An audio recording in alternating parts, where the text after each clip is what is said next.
Uma das maneiras mais usadas pelo Senhor Deus para instruir os profetas, para que eles instruíssem o povo de Israel, era lembrá-los de situações históricas ocorridas no passado, de situações onde o Senhor interveio, de situações onde o povo obedeceu ou deixou de obedecer a Deus, de livramentos, da história do povo.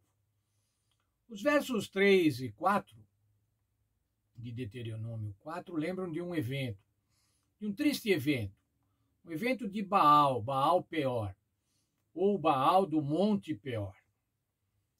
Baal era um deus moabita, era um deus fenício, era um deus que, na época de Moisés, era extremamente cultuado naquela região da Palestina e na região da Ásia Menor. Era um deus popular. E esse Deus causou sempre muitos problemas para o povo de Israel. O povo de Israel, de uma maneira recorrente, se curvava a Baal. Nós estamos agora no ano 1500, aproximadamente 1500 a.C., antes do povo entrar em Canaã. Mas quando o povo entrou em Canaã, ele muitas vezes praticava a idolatria, muitas vezes praticou a idolatria. Até os reis de Israel praticavam a idolatria, lembram-se de Acabe, cultuando a Baal. E agora Moisés está lembrando o povo do Baal Peor, do Baal do Monte Peor. O que aconteceu lá? Verso 3 de Deuteronômio 4. E os vossos olhos viram o que Deus fez por causa de Baal Peor. A todo homem que seguiu a Baal Peor, o Senhor teu Deus, exterminou do meio de ti. Terrível. O Senhor exterminou aqueles que haviam cultuado a Baal Peor. Mas como é que aconteceu isso?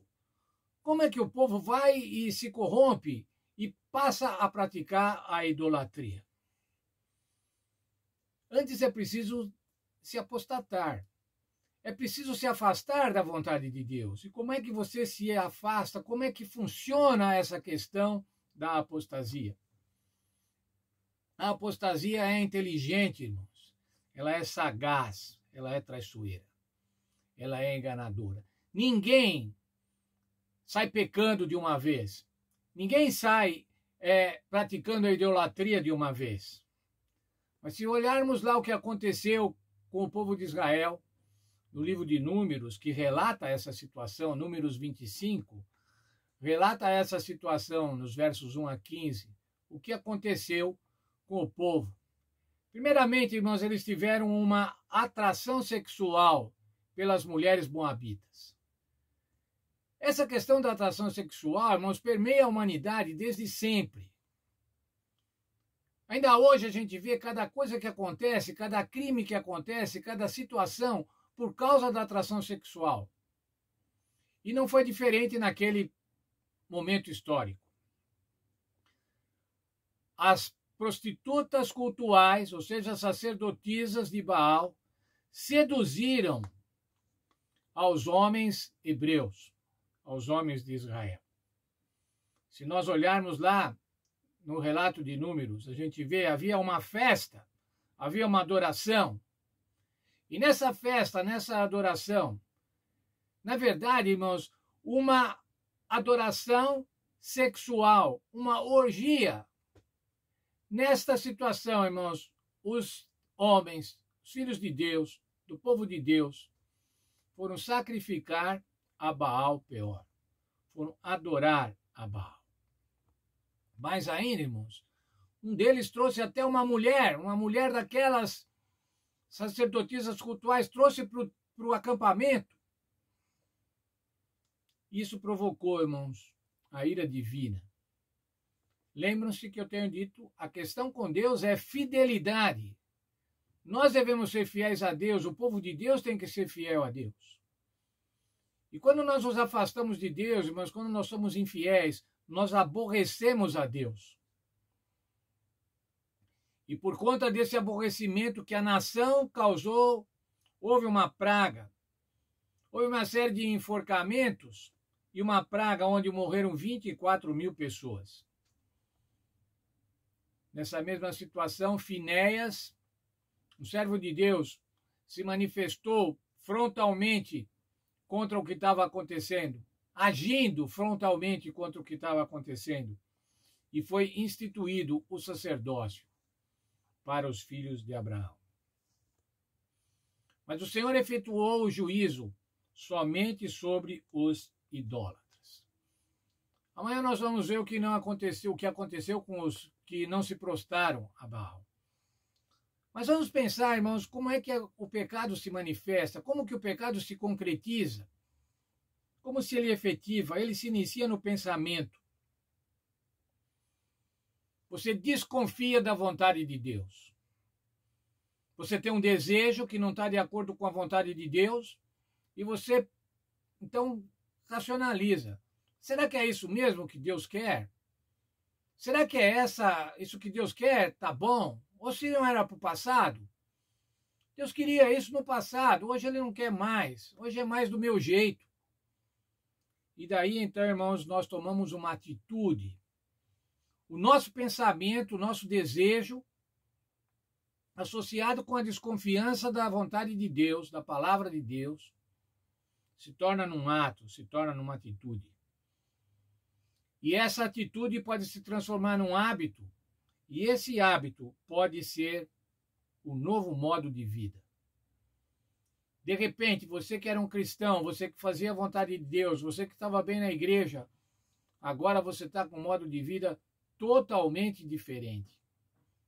Totalmente contrário à vontade de Deus. Isso não acontece de um momento para o outro.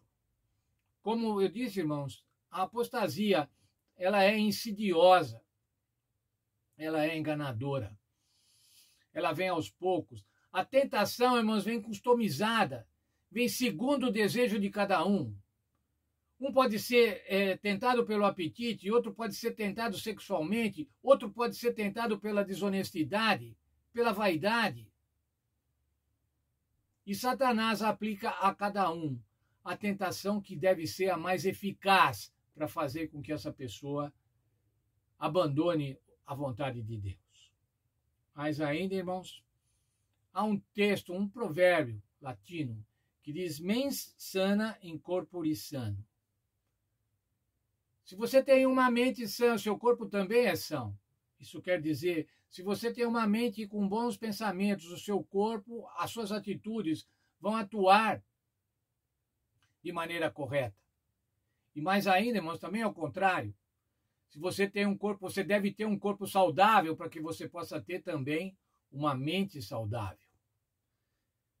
Devemos guardar a nossa mente, cuidar da nossa mente. Veja o texto de Filipenses, capítulo 4, verso 7.